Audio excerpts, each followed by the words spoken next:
Good.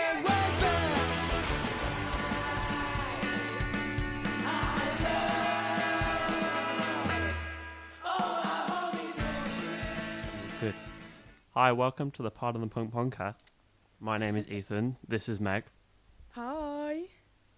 And we are recording from lockdown because Corona. It's a rat trap. It is a rat trap. We're having fun though. It's difficult to it's record. It's not been too bad. Yeah, definitely. But I'm missing the gigs, to be honest. Me too. It's awful. Honestly, it's what I live for. Oh, it's a pain in the bum. We've got after lockdown, we've got coming up, we've got 12/12 Fest, which is going to be good. If it goes ahead in July, hopefully. And then, I guess failing that, we've got the first Pardon the Punk podcast gig in August with, can I say who it's with yet? It's with people who are going to be on this podcast. I'm sure it should be fine.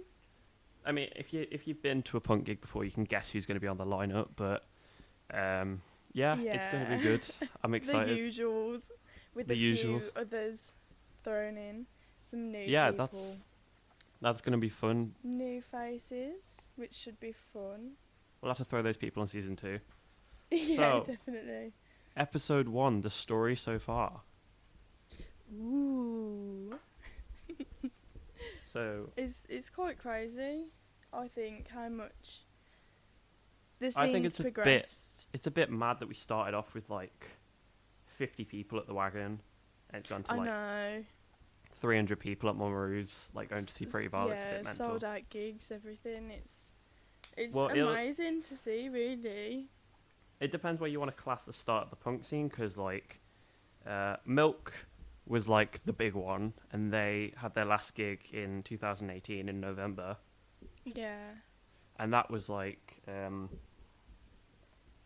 used to play all the lockup shows and that. That was kind of the most punk thing they had, yeah. Yeah. I mean, I've heard. Cool. I've never visited the lockup, but if we get a Milk reunion, I might be able to.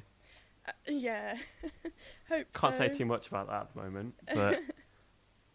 I was talking to Danny, and he met Jack at a Juni's gig, and apparently, because you know Jack, he's so tall and the long ginger hair and everything. He got called up on stage, and they were calling him Dick Fingers, and apparently since then everyone's known Jack as Dick Fingers. That's what we'll have to call the episode when we get him on. Cool, yeah, if we do a Milk episode, that'll be the name of it. Yeah, let's have a Milk reunion on the podcast. That would be so sick. Imagine. But, yeah, that was kind of where the punk scene dropped off for a bit, to be honest.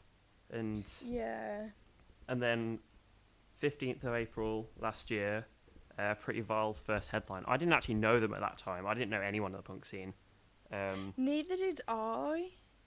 I'd met TBA, obviously through James, and the first gig I went to was at Hare and Hounds, and they did the whole unmasking and everything, and James walked out with his ballet on and whatever. And the next gig we went to was the Wagon and Horses, and obviously that's the first time that I saw Pretty Vile and 12/12. And apparently that's where this pact was made, according to Erin. I mean, the TBA Pretty Vile 12/12 pact. I made a New Year's resolution last year. I was like, I'm going to support as many local bands as I can in the new year. Didn't stick to it about for the first 4 months. And then, you get those recommended things on Instagram where it's you should follow this account. I got one, It was the Butters Aliens. I was like, what on earth is a Butters Alien? So I clicked on it, and it was they were playing Saturday night at the O2. I was like, you know what, I'll go just for the sake of it. I'm not going to lie, I was dead bored for about 3 hours. It was a weird gig, to be honest. There was a load of indie bands, and this hard rock band was direct support. But at the time, it was when TBA were releasing their demos on SoundCloud, and I'd heard all the demos. I thought they were really sick. So I waited, and I was like, this is getting so boring. And I saw Danny across the room. And I was like, he's from the band. I might speak to him afterwards. And it was taking ages. Then it kind of filled up a little bit when they came on stage, and like they were just a bit energetic, not what I really expected from the gig so far. And I was like, I'll go see this band again. They're really good. And then, and then the Wagon gig happened, and I was like, at the time, because I was only going to hardcore shows, all the hardcore shows were at the Wagon, because big up Cabin Fever for all those gigs, rip the Wagon. But this kind of, I knew who 1212 were vaguely because they played with Miles Newman at the Sunflower Lounge like earlier in the year. And I was like, I knew those gigs did quite well, so I thought I'll go see the Butters Aliens. 1212 probably quite good. And then I knew Bad Dreams before from hardcore gigs. And I got there early. I was like, oh, I'll go say hi to everyone. And then I met up with Ed, like just inside, and he was like, oh, Ethan, how you doing, man? And then he was like, oh, we've got this opening band on. I think you'll really like them. They're called Pretty Vile. And I was like, okay, I've never heard of this band, but we'll see. We'll see how it goes. And like, I didn't expect that much from a two-piece. Like, they went so mad for that gig. Yeah. Oh, it was amazing. I remember all of our friends came, and we walked in, and John was on the door, and I had no clue that he was the drummer for 1212 at all. And he was like, can I put a cross on your hand? And I was like, yeah, of course you can. I saw John like across the room, and he was talking about swimmers and that. I was like, oh, I like swimmers. Yeah. But yeah, John told me they self-funded that gig, and they just like split the cheap list between all of them. Yeah, it was completely themselves. I think that's great though. I think we need more DIY gigs in the punk scene. Like, that's what Milk used to do. They just used to fund their own gigs. Yeah, exactly. I think it makes it easier when there's not, like, people trying to organise everything. If we just leave John in charge of everything, it'll be great. Yeah, John gets things done. That's funny. But yeah, that was...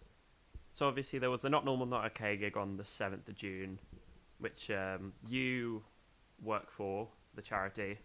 Yes, Not Normal. That's kind of been a big thing with like the trend of the stickers.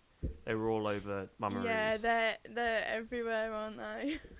Yeah, it's good to see, and you know, they'll always take pictures when they see the stickers out and about and tag us in it. And I think last year was quite a good year for us. We really got ourselves out there. You know, me and Jodes and Abby, we went to countless gigs at the end of the year. We did some stuff with Future Sound as well, which has been really cool. They've actually really helped us on the journey. But yeah, I think it's such an important cause though, and I'm really pleased that, you know, people are starting to have a bit more awareness about what actually goes on, because that's the main thing.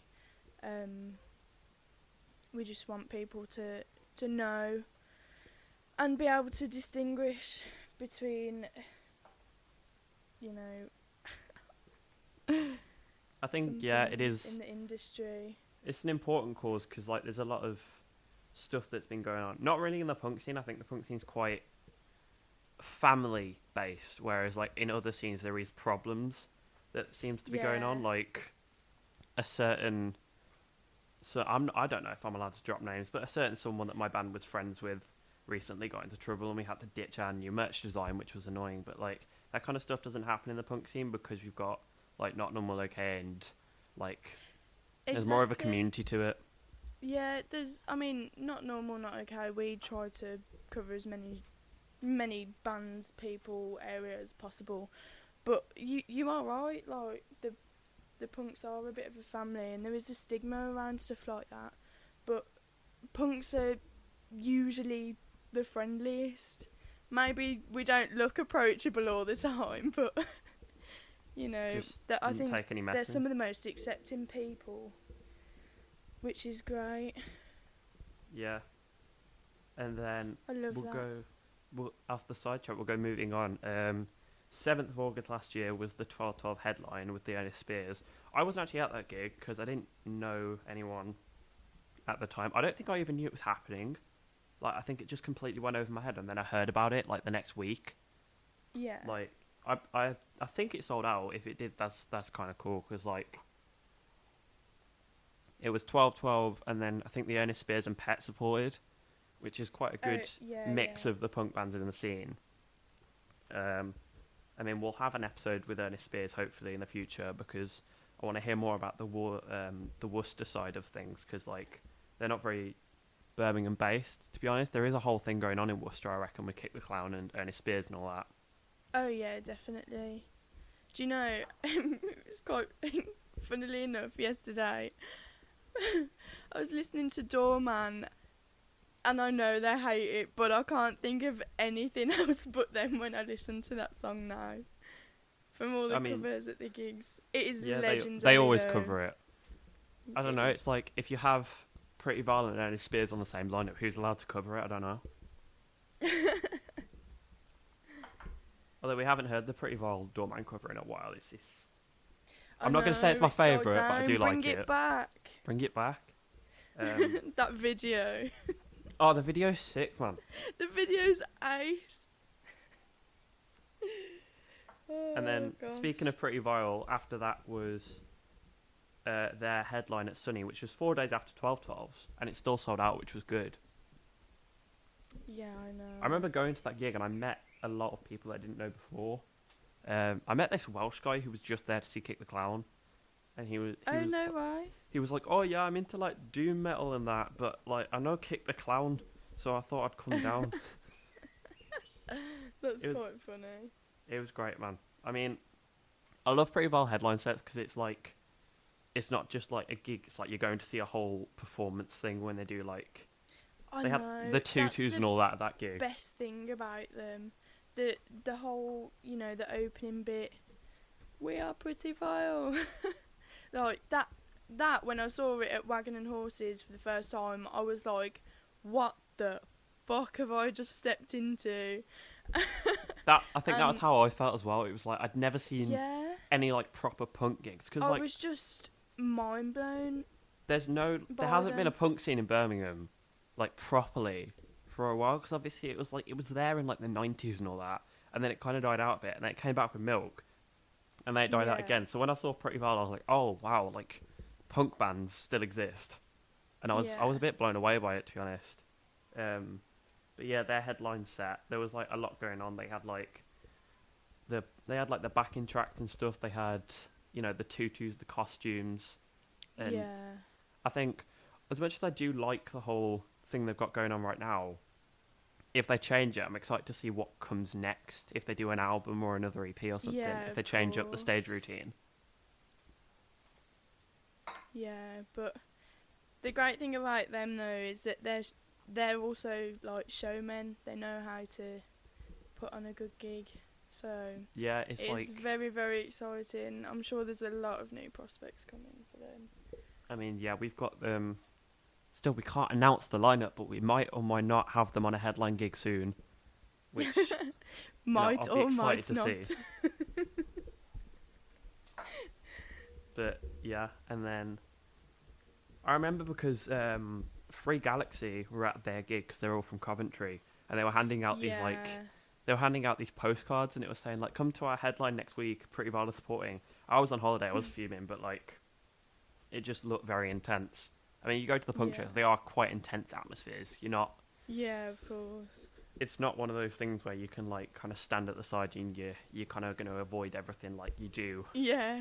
You're going to get crushed. You can't just stand there and have a boogie. You will get ploughed down.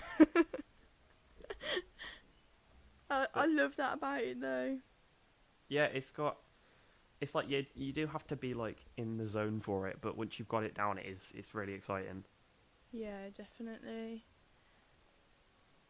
And then following the Pretty Vile headline at Sunny, we had the third headline at Sunflower Lounge, which was the Butters Aliens on the 6th of September. And I remember going to that one. It sold out quite quickly, I think. Yeah, it did. Because I remember Ernest Spears supporting. There was that guy, I don't know who he is, but he had the can of Stella or Red Stripe or whatever it was. He was holding it over his head in the pit. He didn't want to lose it. Someone's got pictures of it. It looked amazing. This scene has a problem with Red Stripe, I swear. I honestly. know. It's bad, but not yeah, for Pretty Vile. There's his Guinness. Oh, Guinness, Jesus of course. Christ. Yeah. Needs to get a Guinness sponsorship. It'd be sick. We should. Guinness, sponsor us. Sponsor us. Guinness or Red Right Stripe, now. or both. But, yeah. That TBA gig was the sweatiest thing I have ever seen. It was Max's last gig, I remember. And it was like half the crowd didn't have shirts. I just like abandoned mine. I threw it at Ed at one point because I was so sweaty. And then Leo grabbed me and he just, I can't remember what song it was, but he just grabbed me and he goes, "Let's do it together." And he drags me on stage. He tries to crowd surf me off and no one caught us. And we just flopped on the floor. And then people kept falling on top of us because like we were just on the floor at this point. That gig was absolute chaos. It was. Do you know I think that's the night that really like brought a lot of us together. I definitely feel that way anyway because we all went to Gales afterwards, and the night ended with me and James at the bar. James leaning over while the bartender's out the back pouring pint into his hand, drinking it, and then he got caught. Oh, that's disgusting. I mean, I'm excited now. I'm excited that I'm 18, great. so I can come to Gales now, see what all the fuss is about. It's the best place on earth. I mean, Kind our of. next after party may or may not be at Subside. May or may not be at Subside. Oh, I just want to get this announced now so we don't have to be so secretive about I it. know, all this may or may not. But yeah, it's going to be fun. And then following the TBA headline, we had, I guess you could class it as the final punk scene headline, was the Ernest Spears at the Sunflower Lounge. Now, I got kicked out of this gig for reasons we're not going to go into. But you got kicked out? Basically, my boss at the time, who I'm going to say I'm allowed to slag him off because I don't work there anymore. But my boss, my boss would not let me go. I was like, I had to lie and everything. I had to say I'm working in Birmingham tonight. I need to go. Like, it's really important. You need to let me go. And he was like, "Oh, I'll let you go at 6." I was like, "What do you mean 6? The gig starts at 7." And I had to get a 45-minute train. Not to mention the fact I wasn't going to get on the train for another 20 minutes after I left work because I had to get changed and everything. So like I was getting late for the gig. I was texting Sam from Bad Dreams. I was like, are you in the gig yet? And he was like, "Yeah, man, it's selling out quick though." Texting Jun, and then I saw Ernest Spears put in their Instagram, it's been sold out in like 20 minutes or whatever it was. And I was like, oh, it's fine because the cheap list will be there. They sold the cheap list out straight away. I was like, oh God, this has not gone well for me. I was stuck in Birmingham on my own. My mates. God, yeah, because that's when Sonny put all the new rules and stuff in, wasn't it? Because I was there and I watched you and I was like, bro, there's nothing I can do. Like, I remember speaking to Jun and he was just like, man, you're not going to get in. Like, it's sold out so quick. I didn't expect it, to be honest, but I was like calling my mate because I was going to get a lift home as well. My mate had gone to a gig up the road at the Vic and I was like, I'm going home. I can't do this. And he was like, how are you going to get home? Like, you've got to wait for me. And I was like, I don't care. I'll walk or something. And he was like, nah, just come to the Vic. I was like, I'm not coming to the Vic. It's 18 plus. He was like, no, there's no one on the door. Just come to the Vic. So I was like, I ain't got any money. Even though I had like £6 in change in my back pocket. He was like, it's a tenner to get in. Just come take some cash out and come to the gig. It was fine though. I went to see a band called The City Is Ours, and they're like doing bits in the metal scene at the moment. They were quite good. And I don't really I don't do metal anymore since I've got into hardcore because like I prefer like the hardcore gigs because it's a bit closer to punk. There's a bit more going on. Yeah. With metal gigs, it's a bit of like boomers just holding beers and headbanging a bit. I don't really enjoy it, but they were quite good. Yeah, and then I remember I came out and the Ernest Spears were literally playing, but Erin was sat outside drinking, and I was like, this is the epitome of the punk scene right here. Just don't worry about the gig, just get drunk outside, it's fine. And I I remember talking to her because 2 days later was my Halloween festival, which Pretty Vile opened. That was a lot of fun. I would like to do a punk Halloween fest, but like at the moment I'm having so much trouble with the hardcore one. I think I'll leave it till next year. Yeah. It's causing me stresses, man. However, if you wait on it, it will end up being better. So. I hope so, yeah. And then I think, was it the Suki gig was in December when Suki headlined the Sunflower Lounge? Yeah. I remember that was quite a good one. They had Pretty Violent 1212 supporting, and it was like, I remember speaking to. That was a good gig. I spoke to whoever was on the door, and he was like, "We've sold 80 tickets so far. It's 120 cap, but I think we're gonna have to call it because like it's so packed with the mosh pits and everything. Like they called it quite early because like there was just too many people moshing. I remember that one night. There was a show the next day, a hardcore show at a lockup in Wolverhampton, and like it was like free entry or like £5 entry or whatever, and like I was like, oh, I'll go to that, and then I stage dived for 1212, got dropped on my head, and then someone like sat on my neck, and like it just cracked, and I couldn't move for about a week. No. So I had to miss that gig. Oh, that was a pretty intense gig. I remember Pretty Vile like lost their guitar for about 5 minutes, and everyone started playing jazz solo because like the pit got so intense. Someone like smashed up Kid's pedal board. Oh my god. Some mad shit has happened. Speaking of that, just backtrack a sec. Were you at the house gig? I wasn't at the house gig, no. Like it. Oh my gosh, that night, right? I've heard stories. Ed was away in Swindon, for work or whatever, and me and Jodie ended up going up onto the mics because James like forgot a bit of a song or something. So we were just like, fuck it, come on. And then we did like half a set, and it was so mad. And then we all just got fucked up afterwards. And the whole night, it was literally me, Jodie, Steph, Finn, Danny, Erin and Kit just running about the house, yeah, just fucking on a mad one. And it was probably one of the best things I've ever been to. It was actually mad. And then it got shut down because the poor girl's like pipe had broken and there was just water coming out the side of the house. And we all just dipped. We were like, sorry, hope you fix your house. Also, actually, at one point in that night, someone had ordered a Domino's or something. Oh my god, takeaway at Punk would be amazing. Everyone was shouting and just shouting and screaming like, who has ordered Domino's? This pizza man has been sat outside for about 45 minutes. There's no there's no one here that's ordered pizza.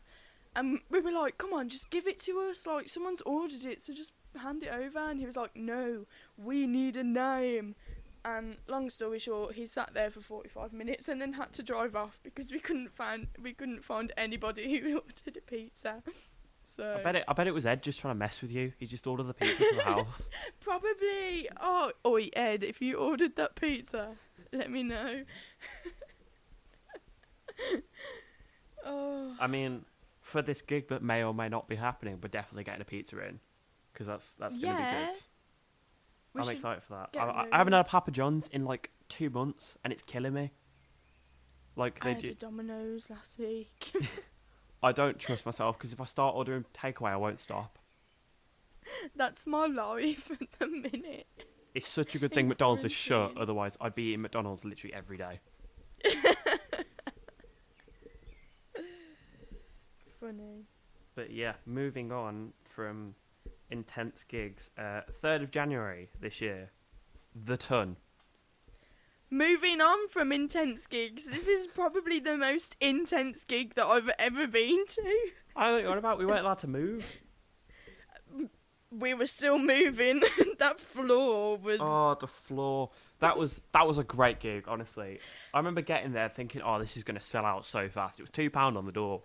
And then, like, I got there. I was thinking, I don't know anyone here. Everyone's already inside. If I don't get let in, I've just come over to Birmingham for no reason. And then I just felt like a tap on my shoulder, and it was Ed. And I hadn't seen Ed for about 2 months at this point. I was like, oh my God, I missed you so much. Aw, the Um, bromance.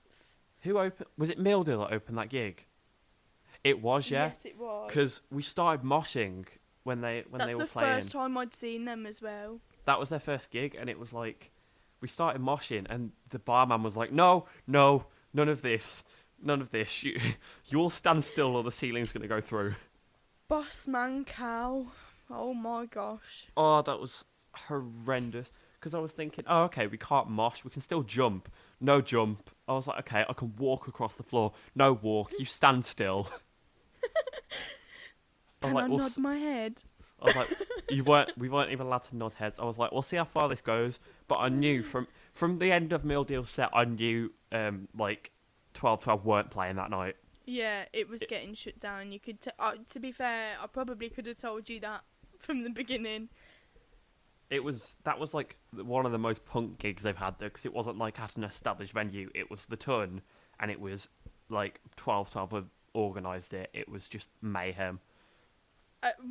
We left that place and there was signed pictures from the walls. Oh just my God. Gone.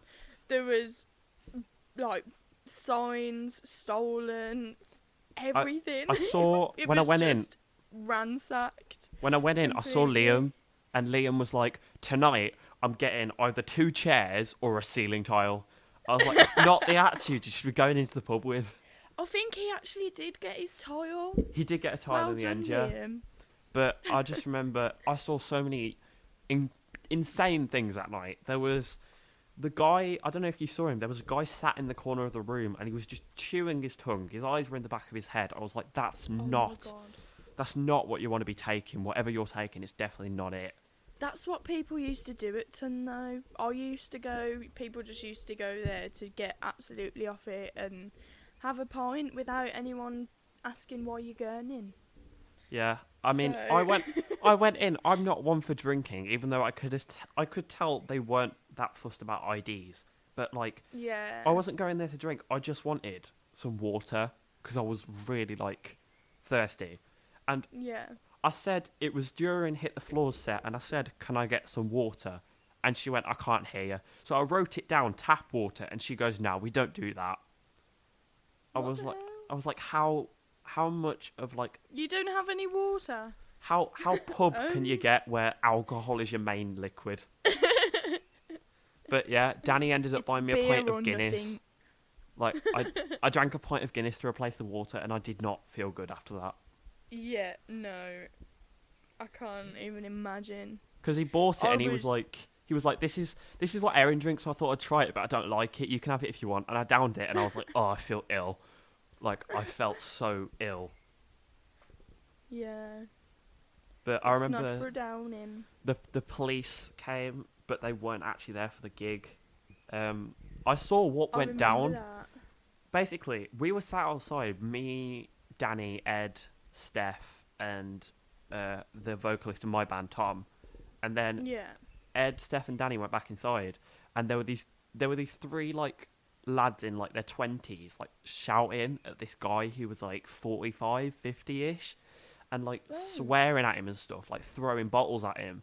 And he was like, if you don't stop, I'm gonna call the police. And I was like, oh God, he's actually gonna call the police. He called the police. They sent like a SWAT van. Like it was this massive, like flashing lights and everything. And then the bar manager at the Ton saw that, absolutely lost it. He was like, "No, we can't have that." And he that was when he shut it down. That was during Pretty Vile's set. And like, I just remember seeing it. I was like, "This has got nothing to do with the gig, but it's not going to end well." Oh no. That was just an intense gig. It was. What was It was a going on great with night, the though. what was going on with the Ed Sheeran thing? Someone stole a picture of Ed Sheeran. Oh yeah, obviously because what is their song? Oh, this is how punk I am. I don't even know. Anyway, there's a song with Ed, Stormzy, and whatever. And there was signed pictures because JK was in the song, and obviously this is where JK is from. So they filmed it at the Ton, and obviously Bossman Carol's gone, can you sign my picture?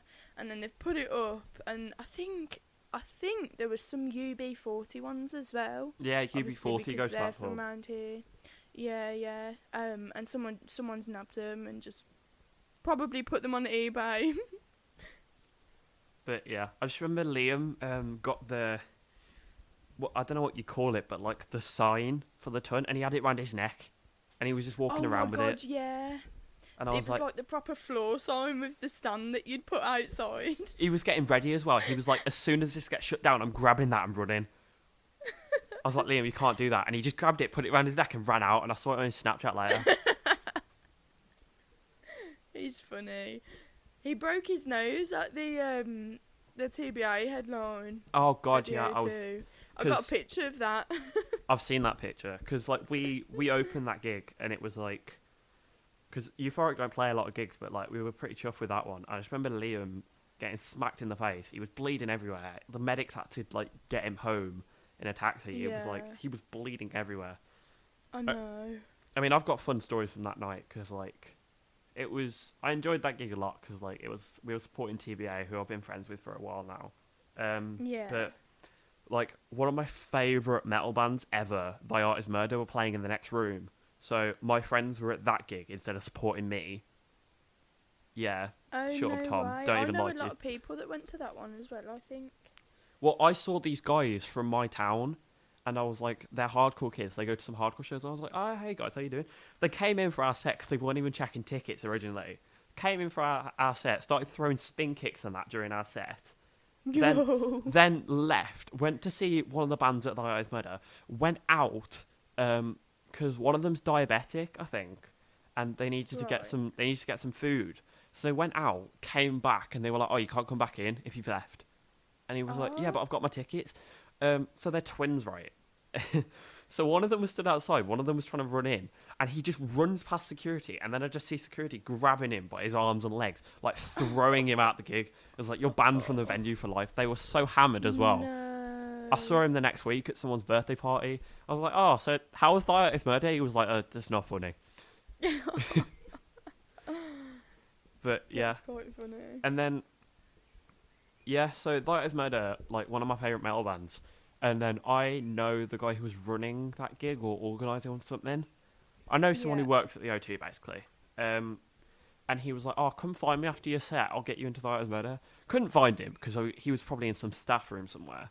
So basically what we did is we just said, like, we went to the balcony and was like, oh, I've lost my friends.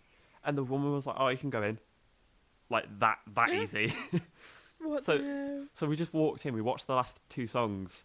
I was like, this is sick. And then basically, the reason we did that is because we had no point in staying at that point because we'd missed our train by accident, which meant we were stranded in Birmingham.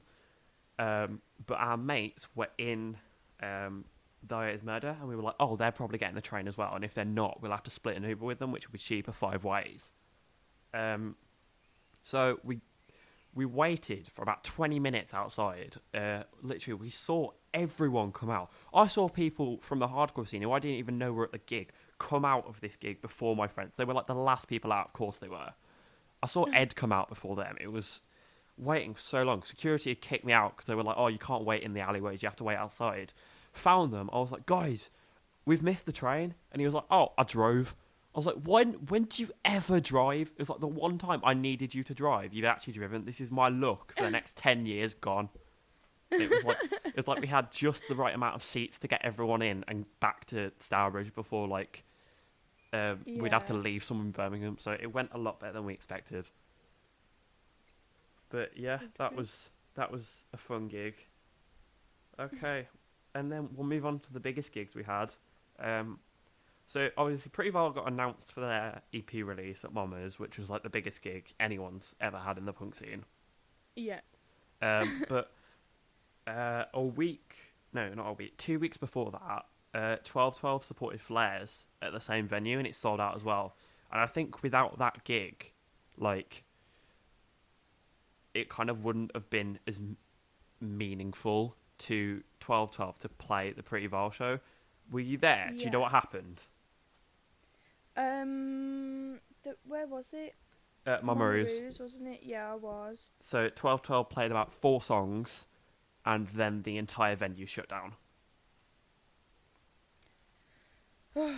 So they played 4 songs, and then I don't know if it was during Killing in the Name or Got You, but it was one of the covers, and basically the power for the whole venue went out, and like obviously they couldn't. Why is that just our luck though? Like they obviously really wanted to like finish that set, but they couldn't. So obviously they kind of had this like massive like stage show when they supported Pretty Vile, but like that show in classic punk scene faction, it was like they play Killing in the Name, power goes out.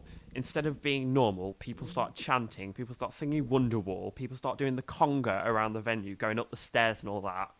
Jun was having a great time from the back. And then Alex didn't know what was going on. He was just kind of chilling and singing along with people. It was a nightmare. Funny. But yeah, and then there was the Pretty Vile EP release, which was a lot of fun. Because it kind of blew up. The last gig I went to before quarantine as well. Wow, that's a while ago actually. But yeah, I know. I remember Meal Deal opened and they covered the chats and everyone just kind of went off from there. I got that on video. When everyone was on the ground.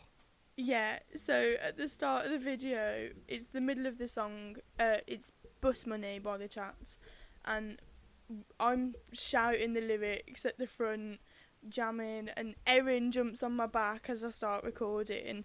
So me and my phone like nearly fall over, and then next thing you know, I turn round and everyone's on the floor, like singing these lyrics. Because I don't listen to the chat, so I didn't know this song. But like the whole room was like erupting. I was like, I don't know what's going on, but something's happening here. Yeah. That was mad. It was unreal. It was.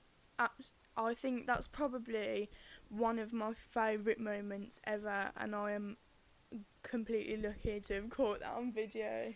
It's one of my favourite songs in the world as well.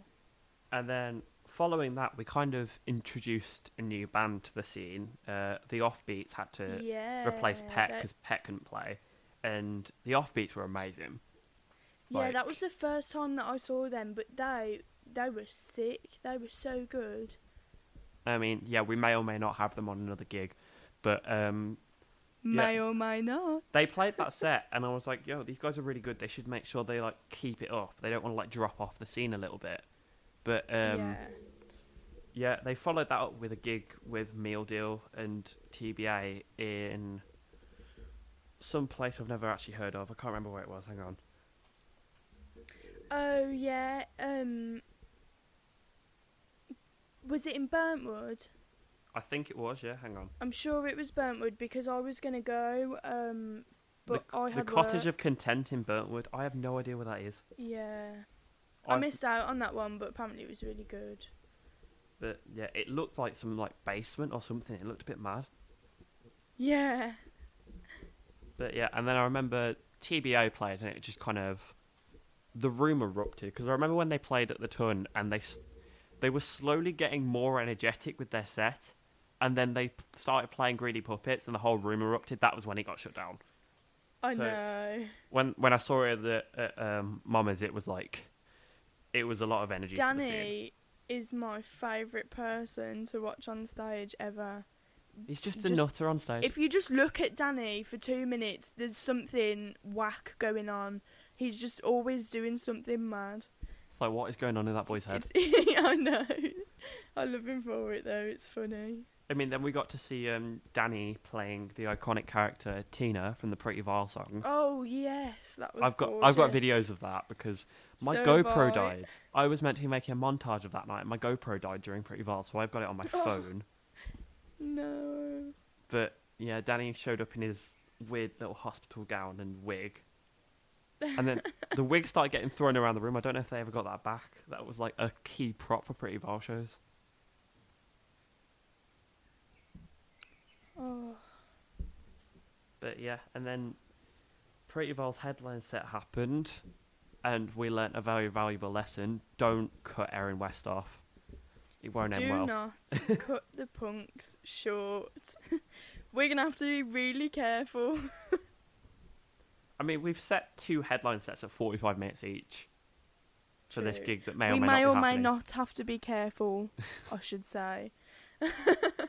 But I mean, I'm happy with that because like that gig's going on literally till like 5 minutes before national curfew. If we go over, we're getting sued. Yeah. We're gonna get in a lot of Never trouble, but it's mind. fine. But yeah, I mean, I'm excited for what's to come because lockdown has been a bit, you know, it's a bit like disheartening that you can't go out and go to gigs. It's not even like I'd be going out. It's not like I'd be going out every night or I'd be going out and cycling or something. You know, like I just want to go to a gig like once a week, I know. I miss my friends. and it'll make it a lot easier to shoot podcasts when we've actually got a studio sorted. Because at the moment, I'm recording in my garage next to my drum kit because I've had to set up somewhere quiet and my house is a bit loud. I am sat on my drum stool because my mic's currently set up on my drum kit. So I should have done that actually. I'm That's not a gonna bad have idea. sore bottom.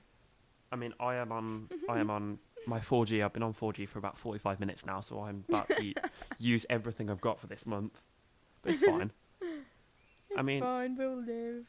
Yeah, I mean, after lockdown, we've got 12/12 Fest, which is going to be good. If you haven't got a ticket, it's £10 a ticket, and there's like 11 bands or something, so it's your money's worth. Go buy a ticket. I've already got mine. Me and John have been Same. talking about that actually. Hang He on, let me... said, So if you carry haven't on. got tickets to 12/12 Fest, it's the Marilyns, Sue, Offbeats, Meal Deal, Ernest Fears, Miles Newman, Butters Aliens, Earls, Pretty Vile, and 12/12. It's 10 bands for £10, and like it's the best in the scene. So if you're not going, sort your life out. exactly, that's £1 a band. That's a Like- bargain. That is £1 a band, and it's gonna be buzzing. And then following that, we've got 12/12. No, not 12/12. Sue and TBA are playing at the Dead Wax, which I'm gonna go to. That's gonna be a lot of fun. Oh yeah, we should Yeah. probably mention there's a new EP come out this week. The Abyss Stares Back is a split EP with, Yes. to be honest, like some songs that I've been waiting to hear for a while because I think most people have heard Pills and the Rat Trap live, so we've just been waiting for it to Yeah. come out, and I'm very happy with it. Yeah, I am. It's a good EP. I heard It's a the really rough- good EP. It is. I heard the rough stuff of Rat Trap, and now it's out. It sounds so sick, but yeah, I think mean, yeah, it's- I've been seeing TBA for so long, and like I've always seen Ed outside, and he's like, "Oh, should we play Rat Trap tonight? I don't know if we should." And I was like, "Can you release the song now so I can listen to it? I know. Let me learn the lyrics. I want to know." I mean, it's quite an easy one, you know. It's the TBA and the Rat Traps. Yeah. But yeah, I mean, I'm hoping for another TBA EP soon. We've got Me too. 12/12 being mysterious with Misery, and that coming out soon. But they've got their first track out in a month and 2 days as of shooting this right now.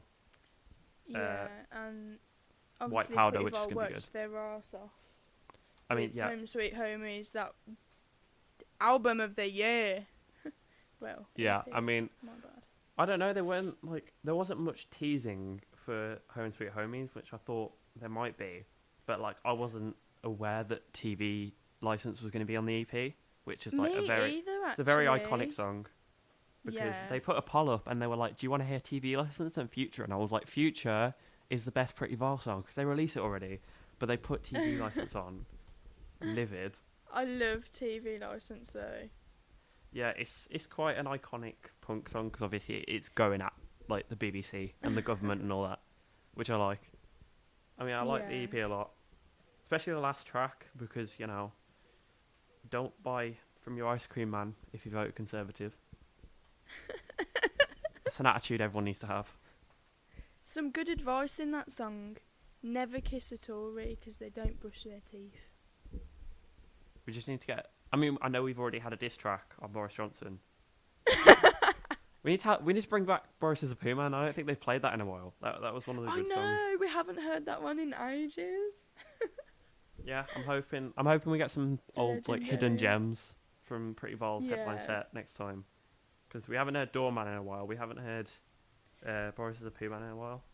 I know, someone needs to get a Mac to Erin. But, I mean, yeah, I'm hoping, because two very good Pretty Vols songs they haven't released yet are Cities and Future, and those are probably two of my favourites that they have. Yeah. So I'm hoping they release those soon. I mean, TBA, I've got like 12 songs they still haven't released, and I'm waiting. Ed, Come on, I'm Ernie waiting. and Kit. Ernie. I think they look like Ernie and Bert a little bit. What, Pretty Vile? Yeah. You can't say that. I always call Erin Ernie. Oh, I get it, because it's an anagram. That's very good. You're really proud of that one. Play on words. But yeah, I'm just excited to get the gigs back because lockdown is stressing me out. I don't know if we're going to get another episode done in lockdown because we've got guests on next time. Hopefully. Yeah. If what they're saying is true and they're going to loosen the lockdown in June, we might be able to get a studio for the next episode. Because shooting over Discord is an absolute nightmare. Yeah. 100%. But yeah, that has been the first episode of the Pardon the Punk podcast. I've quite enjoyed this. How have you enjoyed it, Meg? Yeah, of course. I must say it's not been too bad. It's quite fun talking about things, and I think loads of the people that I've spoke to like get a gist of all the stories and stuff. It's really nice to see how fond it is for people to look back on, like especially you know, like with Finn and Jack and Danny and Edge, like those were so close with the milk band and everything, and I think we can only thank them for ending the radio silence of Birmingham punk scene a little bit. I mean, yeah. I mean, I'm very happy for the scene because, like, it's been a while since there's been, like, proper punk community in Birmingham. I think bringing it back a lot with these new bands is, like, it kind of gives it a bit more of a purpose. And yeah, of course. I can say it's probably the best scene in Birmingham. Don't tell the hardcore bands I said that, but... But yeah, this has been episode 1, the story so far. Thank you for listening. I've been Ethan. And I've been Megan. Thank you for listening. See you next time. Bye. Bye.